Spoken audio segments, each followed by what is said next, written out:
सत श्री अकाल। माया दी पाठशाला में ਤੁਹਾਡਾ स्वागत है। ਅੱਜ ਦੀ ਵੀਡੀਓ ਵਿੱਚ ਆਪਾਂ ਵਰਣਮਾਲਾ ਦੇ ਪਹਿਲੇ 5 ਅੱਖਰਾਂ ਬਾਰੇ ਗੱਲ ਕਰਾਂਗੇ। ਉਹਨਾਂ ਦੀ ਬਣਤਰ, ਉਹਨਾਂ ਦੇ ਸਵਰ ਤੇ ਉਹਨੂੰ ਕਿਵੇਂ ਲਿਖਿਆ ਜਾ ਸਕਦਾ ਹੈ ਤੇ ਉਹਨੂੰ ਕੀ ਕਹਿ ਕੇ ਆਪਾਂ ਆਖਦੇ ਹਾਂ। ਚਲੋ ਬਿਨਾਂ ਟਾਈਮ ਗਵਾਏ ਆਪਾਂ ਉਹਨੂੰ ਸਟਾਰਟ ਕਰਦੇ ਹਾਂ। पर मैं इससे पहला तुम्हें दसना चाहूंगी ये वीडियो सारे लिए है, इसलिए मैं हिंदी, इंग्लिश, पंजाबी का प्रयोग करूंगी जो तुसी चंगी तरह समझ सको। ते रेफरेंस मैं हिंदी का दूंगी ताकि तुसी छेती ते ईजी वे च पंजाबी ते हिंदी के कंपैरिजन नाल पंजाबी सीख सको। तब आओ शुरू करते हैं प्रैक्टिस तो ते नाल मैं तुहानू चीज़ां दसदी हां। हुण आपां शुरू करदे हां वर्णमाला दे पहले अखर तो, जिहड़ा की है ऊड़ा।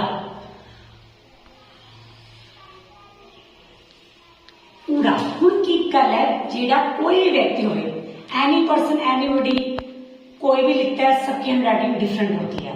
तो उससे क्या होता है, बढ़तर यानी कि उसकी लिखावट में परिवर्तन आता है। हुण कोई ऐदा लिखदा है, कोई ऐदा लिखदा है, ते तुसी कंफ्यूज नहीं होना। यू डोंट गेट कंफ्यूज कि अरे मैम ने तो ऐसे बोला था, ये तो ऐसे है। नहीं, हर कोई बोलता भी अलग है, हर कोई लिखता भी अलग है। डिपेंड ऑन आपकी लाइक राइटिंग पे और आप किस रीजन से बिलोंग करते हैं। क्योंकि बिहारी लोग ल नहीं बोल पाते हैं, वो र बोलते हैं। इसी तरह से हो सकता है अगर कोई अंग्रेज ऊड़ा बोले तो अलग तरह से बोले, कोई मद्रासी बोले तो अलग तरीके से बोले, तो उसका फर्क पड़ता है। तो आपको अपने हिसाब से चीजों को सीखना है। तो पहला अक्षर साढ़ा ऊड़ा। ऊड़ा मीन्स ऊ। अब आप कहोगे हिंदी में तो दो ऊ होते हैं, छोटा और बड़ा। छोटा ऊ, बड़ा ऊ। पर नहीं, पंजाबी आपको हिंदी से बहुत इजी लगेगी। क्यों?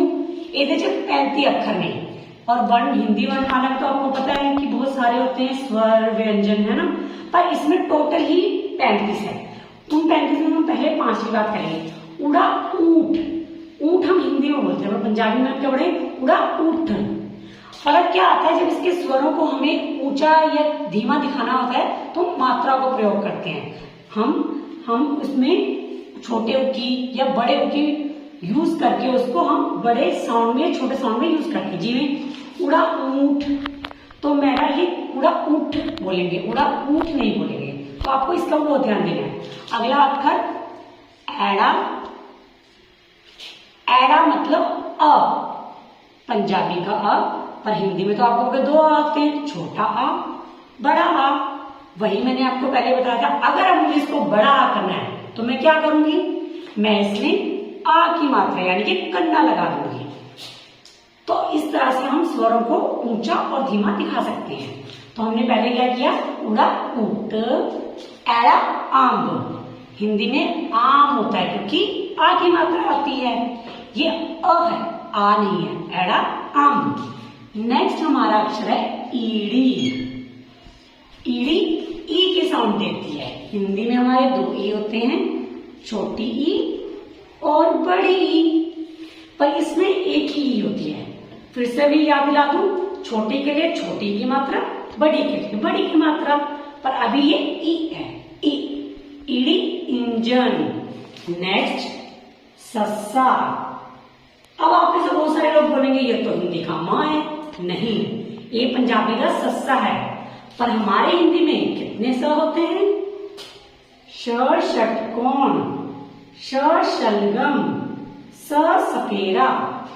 पंजाबी सौखी है, ताही सौखी है क्योंकि ये कंफ्यूजन घट है। हालांकि हिंदी के शब्दों के, वर्ण के, व्यंजन की अपनी एक महत्व है, पर पंजाबी आपको जल्दी आ जाएगी क्योंकि इसका रिलेशन है हिंदी के साथ। क्योंकि अगर आपको हिंदी का म आता है तो आप पंजाबी का स लिख सकते हो। तो ये ऐसे लिखा जाता है। लास्ट है हमारा हा। अब आप लिखोगे ये तो इंग्लिश का ये है, बिल्कुल नहीं। आप पंजाबी का हा, हम हा ऐसे भी लिखते हैं हिंदी में और ऐसे भी लिखते हैं। तो आपने कंफ्यूज नहीं होना है। तो हम एक बार रिवाइज करते हैं। उड़ा ऊंट, एड़ा आंब, ईड़ी इंजन, ससा सप, हा हाथी। हुण आपां तुहानू इहदी बनतर